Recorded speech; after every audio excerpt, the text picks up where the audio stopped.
পাবদা মাছ 1 নম্বর হলে তার শাঁসে একটা মাখন মাখন ব্যাপার থাকবে, আর তেলে দেওয়ার পর অল্প করে এবং ঝোলে ফোটানোর সময় বেশি বেশি করে বেরোবে সুগন্ধি আতপ চালের গন্ধ। খেতে বসে মাছ থেকে এক টুকরো ভেঙে যখন মুখে দেবেন তখন জিভে ওই মাখন মাখন স্বাদ আর নাকে ওই মিষ্টি গন্ধ পাবেন।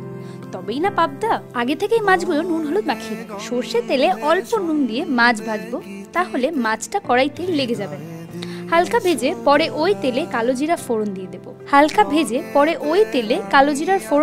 দেবো পেঁয়াজ বাটা। হালকা নেড়ে ছেড়ে আদা বাটা, হলুদ বাটা, কাশ্মীরি লঙ্কার গুঁড়ো দিয়ে ভালো করে কষিয়ে নেবো যাতে মশলার কাঁচা গন্ধ না থাকে। এরপর টমেটো বাটা দেবো। তারপর দিয়ে দেবো নুন হলুদ দিয়ে বেটে রাখা কালো সর্ষে, সাদা সর্ষে, পোস্ত ও কাঁচা লঙ্কা। এরপর অল্প চিনি ও নুন দেবো। তারপর অল্প জল ঢেলে ফুটতে দেবো। ফুটে গেলে মাছ ভাজাগুলো দিয়ে একটু কিছুক্ষণ রেখে ওপর থেকে ধনেপাতা ছড়িয়ে পরিবেশন করুন পাবদার সর্ষে।